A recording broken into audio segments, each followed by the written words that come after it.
इस ब्रह्मांड में दो तरह के लोग होते हैं। एक वो जो अपनी किस्मत के आगे सिर झुका लेते हैं और दूसरे वो जो अपनी रगों में बहती सीमा को तोड़कर खुद अपनी तकदीर लिखते हैं। जब प्लेनेट वेजिटा पर एक कमज़ोर बच्चा पैदा हुआ तो मशीनों ने उसे लो क्लास वॉरियर का तमगा देकर एक अनजान ग्रह पर मरने के लिए छोड़ दिया।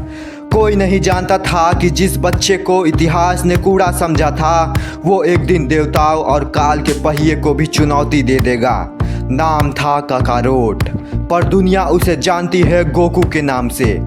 गोकू कभी भगवान बनकर पैदा नहीं हुआ। उसने हर एक सांस, हर एक चोट और हर एक हार की कीमत चुकाई। जब जब उसकी हड्डियां टूटी वो दर्द में मुस्कुराया। जब जब उसके सामने ऐसा दुश्मन आया जिसे हराना नामुमकिन था, गोकू की आंखों में डर नहीं बल्कि एक अजीब सी चमक थी। वो कोई ब्रह्मांड बचाने का ठेका लेकर नहीं चलता।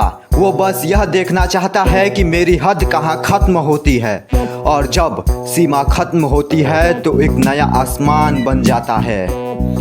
याद करो वो लम्हा जब नेमियात की जलती हुई जमीन पर क्रिलीन की मौत के बाद पहली बार सुनहरी आग भड़की थी। सुपर सायन का वो पहला दहाड़ सिर्फ एक ट्रांसफॉर्मेशन नहीं था, वो कमजोरों की तरफ से कायनात को दिया गया एक तमाचा था। और फिर आया वो मोड़ जहां ताकत, गुस्सा और तकनीक सब बेकार हो गए। शून्य के मैदान में देवताओं के सामने जब गोकू का शरीर बिना सोचे हरकत करने लगा, अल्ट्रा एक्सटिंक्ट, चांदी जैसी चमकती आंखें, शांत चेहरा और वो रफ्तार जिसे देवता भी खड़े होकर सलाम करने पर मजबूर हो गए। एक नश्वर इंसान ने वो हासिल कर लिया जिसके लिए भगवान सदियों तपस्या करते हैं।